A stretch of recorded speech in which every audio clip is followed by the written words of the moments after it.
If you want to stay up to date with all current hip-hop events and releases, make sure to subscribe and become part of this community. Oh, and also, go cop that fresh merch and listen to my new songs in the description. Kanye is obviously not doing very well right now, and to me it's always interesting to see what the people around him, and the people who've once been really close to him, in this case we're going to talk about Pusha T, a longtime collaborator and personal friend, and the two of them have had their fallouts and, getting back together again, stuff like that, but they've always maintained a connection, and Pusha is actually still president, or well, now not anymore, but president of the G.O.O.D music label. So the Getting Out Our Dreams label president that you might know from a lot of releases, especially from the early 2010s when they've had like their pretty cool run around the time Cruel Summer dropped and stuff like that. But Pusha T actually just did an interview with XXL, and we're gonna go over at least the most interesting stuff to see what he said, especially also about Kanye and what he thinks of the whole situation.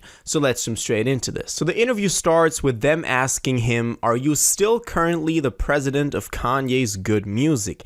And he says, "No. No, I'm not." So here he confirms that he's not the president anymore. And he goes on to say, "It was reported that they are no longer at Def Jam Recordings." And he says, "I'm at Def Jam. I have a 50-50 venture with Def Jam for my own music and for my label." This is the case because Pusha's own label, so Airwave Music, which you might not know, I actually had to do a little bit of research on them, but they're actually pretty exciting label, and you can go on their website. They're more about the storytelling aspect of albums, so they sign artists that they like want to put out a big album with like storytelling and not just a couple of singles to make a quick buck. So I really appreciate that, the creative endeavor right there. But he's still under Def Jam with that, but not with G.O.O.D music anymore. And they double down on that and they ask, "But you're not tied with G.O.O.D music anymore in any way?" And he says, Then they go on to say, "You recently came out and said you were disappointed in the hate speech that was coming from G.O.O.D music boss, your friend and longtime collaborator, Mr. Kanye West. Have you guys spoken since then?" And he says, "No." And this to me is interesting. It seems like Kanye's really been cut off from the people that he's once been really close with, and it kind of seems like he's just in his own path right now.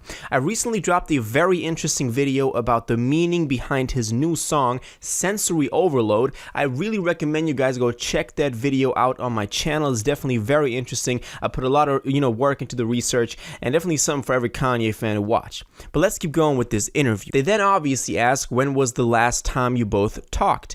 And he says, "I was still on tour. I just expressed myself. I expressed myself to him a lot. He expressed his thoughts to me. And he got off the phone saying, 'Thank you. I know you don't agree with me, but you never kill me in the public.' And some people can't wait to do that." We started working together in 2010, so my relationship with him has never been like everybody else's in regard to the filter. I never had a filter with him. I've always spoken my mind. People gotta remember too, this isn't new for me when it comes to disagreeing with him politically and things like that.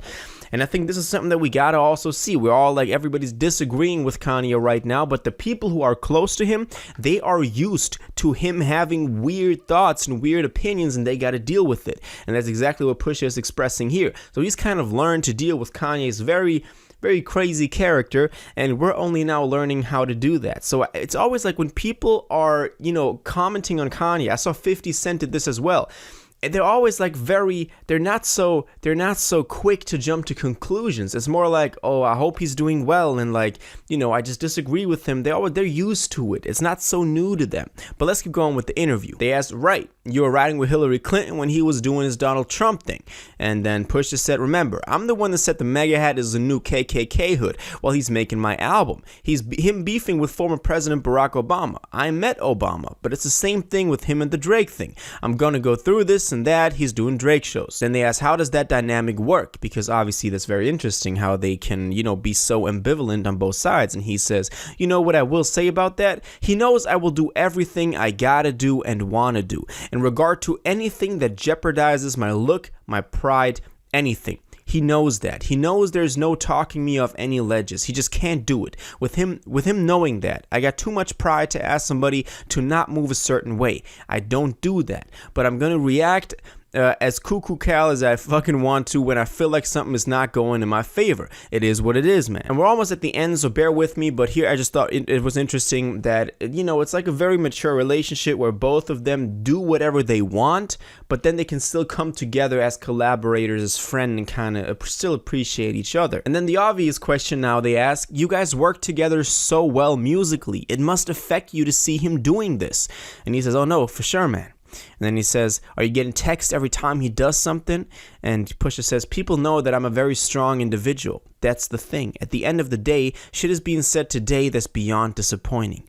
Then they go into the most recent stuff unfolding, which was the InfoWars podcast. He was on far-right radio podcast host Alex Jones' InfoWars podcast in December, saying some wild stuff.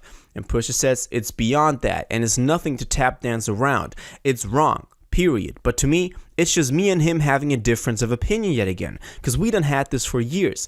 And this is what I mean. It's never like so crazy to these people, because they are so used to not agreeing with Kanye and to having some disagreements with Kanye that they're like, what he's doing right now is just another version of it. And, you know, people in the public just haven't been used to that. The last question that they asked him, at least in this little, snippet right here, is, do you think it will get to a point where you say, I have to wash my hands off this guy? Because this is also very interesting how far fans will also move with him. And he says, he's not speaking to me right now. If you ain't with it, you ain't down. And I ain't with that. I'm not budging on that. I'm not with that. I heard about this new stuff on InfoWars. I don't know. It's something that sort of tells me that he's not well at the same time. I will say that. It's going to go places where it's no way to move around it.